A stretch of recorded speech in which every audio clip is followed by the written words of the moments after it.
ಇದೇ ಬಗ್ಗೆ ಕೇಂದ್ರ ಮಂತ್ರಿ ಶಿವರಾಜ್ ಸಿಂಗ್ ಚೌಹಾಣ್ ಇವತ್ತು ಬೆಂಗಳೂರಿಗೆ ಬಂದು JDS BJP ಶಾಸಕರಿಗೆ ಒಂದಷ್ಟು ಪಾಠ ಗೀಟ ಮಾಡಿದ್ರಂತೆ. ಕಾಂಗ್ರೆಸ್ ಬಿಡ್ರಿ, ಅವರು ಕಾಂಗ್ರೆಸ್ ತನ್ನ ಪರಿಕಲ್ಪನೆ, ಸಿದ್ಧಾಂತ, ಆದರ್ಶ, ಗಾಂಧೀಜಿ ಇದೆಲ್ಲ ಕಳ್ಕೊಂಡ್ಬಿಟ್ಟಿದಾರ್ರಿ ಅವರು ಅಂತಂತೆ.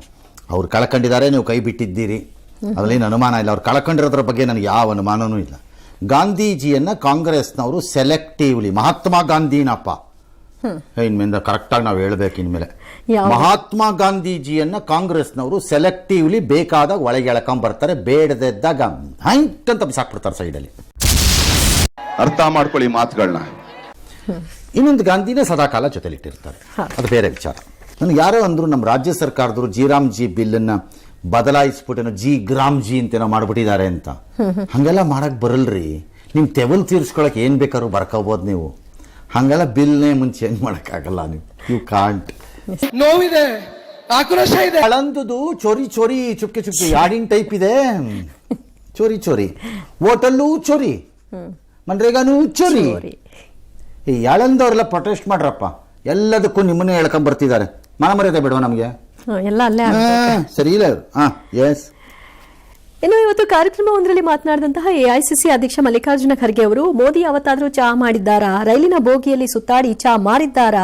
ಕೇವಲ ಜನರಿಂದ ಸುಮ್ಮನೆ ಮತ ಪಡೆದಿದ್ದಾರೆ ಅಂತ ಟೀಕಿಸಿದ್ರು. ಈ ನನ್ನ ಮಕ್ಕಳು ಅನ್ನ ತಿಂತಾರ, ತಿಂತಾರಣ್ಣ ಈ ನನ್ನ ಮಕ್ಕಳು. ನನಗೆ ಅರ್ಥ ಆಗದೆ ಇರೋದು ಖರ್ಗೆ ಅವರದ್ದು, ಸರ್, ರೈಲ್ ಬೋಗಿಲ್ ಹೋಗಿ ಮಾರಿದ್ರೆ ಚಾಯ್ ವಾಲ ಆಗಬೇಕಾ? ಹಾಗೇನಿಲ್ವ? ಪ್ಲಾಟ್ಫಾರ್ಮ್ ಅಲ್ಲಿ ಮಾರಿದ್ರೆ ಚಾಯ್ ವಾಲ ಆಗ್ಬಾರ್ದಾ? ರೋಡ್ ಸೈಡ್ ಅಲ್ಲಿ ಮಾರಿದ್ರೆ ಚಾಯ್ ವಾಲ ಆಗಬಾರ್ದಾ? ಒಂದು ಪೆಟ್ಟಿಗೆ ಅಂಗಡಿ ಇಟ್ಟು ಮಾಡಿದ್ರೆ ಆಗಲ್ಲ. ಈಗ ಯಾವುದೊಂದು ಕುಲಕಸಬು ಅಂತ ಇಟ್ಕೊಳ್ಳೋಣಪ್ಪ. ಯಾವ್ದೋ ಚಿನ್ನದ ಕೆಲಸ ಮಾಡೋದು, ಮರದ ಕೆಲಸ ಮಾಡೋದು, ಕಬ್ಬಣದ ಕೆಲಸ ಮಾಡೋದು. ಅವ್ರ ಮಗ ಕೆಲಸ ಮಾಡಿಲ್ಲ ಅಂತ ಇಟ್ಕೊಳ್ಳೋಣ, ಅವನ ಕಸಬನ್ನು ಹೇಳಬಾರ್ದ? ಹಂಗಾರೆ ನಾವ ಆ ಕಮ್ಯುನಿಟಿಯಿಂದ ಬಂದಿರೋರು ಅಂತ ಹೇಳಲ್ವಾ? ಈಗ ದಲಿತಲ್ಲೇ ತಗೊಳ್ಳೋಣಪ್ಪ. ಭಾಳ ಜನದ ಮಕ್ಕಳು ಹುಟ್ಟೋವಾಗಲೇ ಮರ್ಸಿಡೀಸ್ ಬೆಂಜಲ್ಲೋ, ಇಂದಿರಾನಗರದಲ್ಲೋ, ಸದಾಶಿವನಗರದಲ್ಲೋ ಹುಟ್ಟಿ ಕಾನ್ವೆಂಟ್ಗಳಲ್ಲಿ ಓದಿ ಒಂದು ದಿನಾನೂ ಕಷ್ಟಪಟ್ಟಿರಲ್ಲಪ್ಪ ಆ ಜಾತಿ ಹೆಸರಲ್ಲಿ. ಹೇಳ್ಕೊಳಲ್ವಾ? ಹೇಳ್ತಾರೆ. ಅದಂಗೆ ಹೇಳ್ಕೊಳ್ತಾರೆ? Not necessary. ಚಾನ ಬೋಗಿಲೇ ಮಾರಬೇಕು ಅಂತ ರೂಲ್ ಇದ್ರೆ ಬಹಳ ಕಷ್ಟ ಆಗತ್ತೆ. ಆಮೇಲೆ ಇದನ್ನ ಇಷ್ಟೊಂದು ಸೀರಿಯಸ್ ಆಗಿ ತಗೊಂಡಿದ್ರೆ ಪದೇ ಪದೇ ಪ್ರಸ್ತಾಪಿಸ್ತಾರೆ. ಅಯ್ಯೋ ಬನ್ನಿಪ್ಪ, ಇದು Congress has last it's bearings ಅನ್ನ. ಎಲ್ಲಿ ತನ್ನ ಫೈಟ್ ಸ್ಟಾರ್ಟ್ ಮಾಡಬೇಕು, ಹೆಂಗೆ ಅದನ್ನು ಎತ್ಕೊಂಡು ಹೋಗಬೇಕು, ಎಲ್ಲಿ ಅವ್ರನ್ನ ಕೆಡವಬೇಕು ಕೆಳಕ್ಕೆ ಅನ್ನೋದನ್ನ ಕಳ್ಕೊಂಡ್ಬಿಟ್ಟಿದ್ದಾರೆ. ದಿನ ತಳ್ತಿದ್ದಾರೆ ಅವರು ಪಕ್ಷದವರು. ಜನಕ್ಕೆ their leader is roaming around without a sense of purpose. ಅರಣ್ಯದ ಒಳಗಡೆ ಸುಮ್ಮನೆ ಓಡಾಡ್ತಿರೋ ಥರ ಓಡಾಡ್ತಿದ್ದಾರೆ ಅವರುಗಳು. ಅದಕ್ಕೊಂದು ಪ್ಲಾನೇ ಕಾಣಲ್ಲ ನನಗೆ. ಒಂದು ವಿಷನ್ ಇಲ್ಲ, ಒಂದು ವಿಷನ್ ಇಲ್ಲ, ಒಂದು ಪ್ಲಾನ್ ಇಲ್ಲ. ಬೇರೆ ರಾಜ್ಯಗಳಲ್ಲಿ, ನಮ್ಮ ರಾಜ್ಯ ಬಿಟ್ಬಿಡಿ. ಅದೇನು ಸರ್, ಮಾರ್ಕ್ಸ್ ಕಾರ್ಡ್ ನೋಡ್ದೇನೆ ಇಷ್ಟು ಕರೆಕ್ಟಾಗಿ ಹೇಳ್ತಾ ಇದ್ದೀವಿ. ಇನ್ನು ಹರಿಪ್ರಸಾದ್ ಬೆರಳು ತೋರಿಸಿ ಎಚ್ಚರಿಕೆಯ ಸನ್ನೆ ಯಾರಿಗೂ ಮಾಡ್ತಾರೆ? ನಾಳೆ ನಿಮ್ಮ ಸರ್ಕಾರದಲ್ಲಿ ಬರೋ ಗವರ್ನರ್ಗೆ ಇನ್ಯಾರು ಮಾಡಿದ್ರೆ ಹೆಂಗಿರುತ್ತೆ? Very sad it is. ಮಾರ್ಷಲ್ಗಳು ಹರಿಪ್ರಸಾದ್ ಅವ್ರನ್ನ ಪಕ್ಕಕ್ಕೆ ತಳೆದ್ರು, ಆಗ ಜುಬ್ಬಾ ಹರಿತಂತೆ. ಇದೆಲ್ಲ BJP ಅವ್ರು ಹೊರತಿದ್ದು. ಹೌದೌದು, ಅವ್ರು ನೆನ್ನೆನೆ ಮೀಟಿಂಗ್ ಮಾಡಿ ಹೆಂಗ್ ಹಿಡಿದು ಎಳಿಬೇಕು ಅಂತ ತೀರ್ಮಾನ ಮಾಡಿದ್ರಂತೆ. ಇವನಿಗೆ ಏನು ಬಂದಿದೆಯೋ ದೊಡ್ಡ ರೋಗ. ನಿಮ್ಗಳು ಸಕಕ್ಕೆ ಇದನ್ನ ನಮ್ಮ ಯುವ ಪೀಳಿಗೆ ಜಂಜಿ ನೋಡ್ಬೇಕಂತೆ. ರಾಹುಲ್ ಗಾಂಧಿಗೆ ಜಂಜಿ ಇದನ್ನ ನೋಡ್ಬಿಟ್ಟು ಬಂದು ಬಿಡ್ಬೇಕಂತೆ ಹೋರಾಟಕ್ಕೆ. ನಿಮ್ಮ ಯೋಗ್ಯತೆಗಳಿಗೆ ನಿಮ್ಮ ನೋಡಕ್ಕೆ ಜಂಜಿ ರೆಡಿ ಇಲ್ಲ, ಇನ್ನು ಕೇಳಿಸ್ಕೊಳ್ಳೋದೆಲ್ಲ ಬಂತು. ಅವರು ಕರೆಕ್ಟಾಗಿ ಹೇಳ್ತಿದ್ದೀರಾ ನೀವು. ಬರೋದಿಲ್ಲ. ನಾನು ಬೆಟ್ಸ್ ಕಟ್ಬಿಡ್ತೀನಿ ಇವತ್ತಿರೋ ಲೀಡರ್ಗಳ ಪೈಕಿ. ಹೀರೋಗಳನ್ನ ಬಿಟ್ಬಿಡಿ, ಫಿಲಮ್ ಹೀರೋಗಳು, ಕ್ರಿಕೆಟ್ನವ್ರನ್ನೆಲ್ಲ ಬಿಟ್ಬಿಡಿ. 25 ಜನದ ಪಟ್ಟಿ ಮಾಡ್ತೀನಿ, ಜಂಜಿಗೆ ತೋರಿಸ್ತೀನಿ ಇವ್ರು ಯಾರು ಅಂತ. ಹೇಳ್ಬಿಡ್ಲಿ ನೋಡೋಣ, ಹೇಳ್ಬಿಡ್ಲಿ ನೋಡೋಣ. 25 ಲೀಡರ್ ಫೋಟೋ ತೋರಿಸ್ತೀನಿ ರಾಜ್ಯದಲ್ಲಿ. ರಾಷ್ಟ್ರದಲ್ಲಿ ಹೇಳಲ್ಲ, ಮೋದಿ ರಾಹುಲ್ ಗಾಂಧಿ ಎಲ್ಲ ಹೇಳಲ್ಲ ನಾನು. ರಾಹುಲ್ ಗಾಂಧಿ ಮೋದಿ ಎಲ್ಲ ತೋರಿಸಿ ಹೇಳ್ತಾರೆ. ನಾನು ಬೇರೆ ಒಂದು 25 ಲೀಡರ್ಗಳು ತೋರಿಸ್ತೀನಿಪ್ಪ. ಮಹಾ ಘನತೆವೆತ್ತ ಗ್ರೇಟ್ ಲೀಡರ್ಗಳು ಅಂತ ಅನ್ಕೋತಿರೋ ಭ್ರಮೆಯಲ್ಲಿರೋ ಗಿರಾಕಿಗಳದ್ದು 25 ಜನ ಲಿಸ್ಟ್ ಕೊಡ್ತೀನಿ, ತೋರಿಸ್ತೀನಿ ಜಂಜಿಗೆ. ಇವ್ರು ಯಾರು ಅಂದರೆ, ಯಾರೋ ಇವರು ಅವರವರೇ ಡಿಸ್ಕಷನ್. ಅವ್ರೇನು ಸರ್, ಅವರು ಆಫೀಸರಾ ಅಂತ ನಮ್ಮನ್ನೇ ಕೇಳ್ತಾರೆ. ವಾಪಸ್ ಬೆಟ್ಸ್ ಕಟ್ಬಿಡ್ತೀನಿ ಬೇಕಾರೆ. ಆಯಿತು ಸರಿ. ಇದಾದ ಮೇಲೆ ಭಾಷಣ ಹೋಯ್ತಲ್ಲ, ಕಾಂಗ್ರೆಸ್ ಹೋರಾಟಕ್ಕೆ ಮುಂದಾಗ್ಬಿಡ್ತಂತೆ.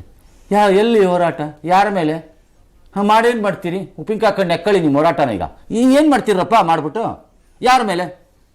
ಇದನ್ನ ಯಾರು ಸೀರಿಯಸ್ ಆಗಿ ತಗೋಬೇಕು? ಏನಕ್ಕೆ ತಗೋತಾರೆ? ತಲೆಕೆಟ್ಟಿದ್ಯಾ ಯಾವನ್ಗಾದ್ರೂ? ಏ ಹೋಗಪ್ಪ ನಮಗ್ ಬೇಜಾನ್ ಕೆಲಸ ಇದೆ ಅಂತಾರೆ. ನಿಮ್ ಓಟ್ ಹಾಕೋದಲ್ದೆ ಇದು ಬೇರೆ ಕೇಡು ಅಂತ. ನಿಮ್ ಒಂದಿಮಾಗದ್ರು ಬರ್ತಾರೆ ತುತ್ತೂರಿ ಊತ್ಕೊಂಡು ಅಷ್ಟೇ. ಇನ್ನು ಸಂಪುಟ ಸಭೆಯಲ್ಲಿ ಚರ್ಚೆ ಮಾಡಿದ್ರಂತೆ, ಅದೇನೋ ನಿರ್ಣಯ ಮಾಡ್ತಾರಂತೆ. ಮಾಡ್ಕೊಳ್ಳಿ, ಯಾರು ಬೇಡ ಅಂದಿರೋರು? ಯಾರು ತಲೆ ಕೆಡಿಸ್ಕೋತಾರ? ಅದಕ್ಕೆ ಇರೋ ಅವಕಾಶನೆಲ್ಲ ಏನ್ ಬೇಕಾದ್ರೂ ಮಾಡ್ಬೋದು, ನಿರ್ಣಯ ಮಾಡಿ. ಇನ್ನು ಮೇಲೆ ರಾಜಭವನದ ಕಡೆಗೆ ಯಾರು ಹೋಗಬಾರದು, ಮಾಡ್ಕೋಬಹುದು, ಹೋಗ್ಬೇಡಿ ಅಷ್ಟೇ. ರಾಜಭವನಕ್ಕೆ ನೀರು ನಿಲ್ಲಿಸಿ ಬಿಡೋಣ, ಪವರ್ ಕಟ್ ಮಾಡಿ ಬಿಡೋಣ ಅಂತ ಮಾಡಕ್ಕಾಗತ್ತಾ? ಆಗಲ್ವಲ್ಲ. ಆಗಲ್ವಲ್ಲ. ಮಾಡ್ಕೊಳ್ಳಿ, ಯಾವ ನಿರ್ಣಯ ಬೇಕಾದ್ರೂ ಮಾಡ್ಕೊಳ್ಳಿ. ಯಾರು ಕೇರ್ ಮಾಡ್ತಾರೆ? ಯಾರು ಕೇರ್ ಮಾಡಲ್ಲ. ಕರೆಕ್ಟ್ ಆಗಿ ಹೇಳಿದ್ರಿ. ಕಲಾಪಗಳಿಗೆ ಖಂಡನಾ ನಿರ್ಣಯವನ್ನು ರಾಷ್ಟ್ರಪತಿಗೆ ಕಳಿಸುವ ಸಾಧ್ಯತೆ ಬೇಡ.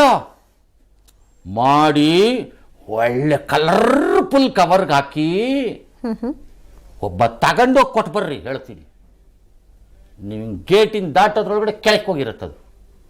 ಹೇಗೆ? ಇಲ್ಲಿ ಪ್ರಶ್ನೆ ಇರೋದು ಸಂವಿಧಾನದ ಉಲ್ಲಂಘನೆ, ಸಂವಿಧಾನದ ವಿರೋಧಿ. ಮನ್ರೇಗಾ ಪುನರ್ಸ್ಥಾಪನೆಯವರಿಗೆ ಹೋರಾಟ ನಿಲ್ಲಿಸಬೇಡಿ, ಫೈಟ್ ಮಾಡಿ. ಮನ್ರೇಗಾ ಯೋಜನೆ ನಮಗೆ ಬೇಡ, ಕೇಂದ್ರದ ದುಡ್ಡೇ ಇಲ್ಲದೆ ನಾವೇ ಮಾಡ್ಕತ್ತೀವಿ, ಮನ್ರೇಗಾ ಮಾಡ್ಕೊಳ್ಳಿ. 40%ಗೆ ಫೈಟ್ ಮಾಡ್ತಾರೆ. ಏನು ಮಾಡ್ತೀರಿ? ಯಾಕೋ ನನ್ಗೆ ಟಾರ್ಗೆಟ್ ಮಾಡಿದ್ಯಾ? ನಾನು ನಿನ್ಗೇನ್ ಅನ್ಯಾಯ ಮಾಡಿದೀನೋ ಹೇಳ್ಕಂದ.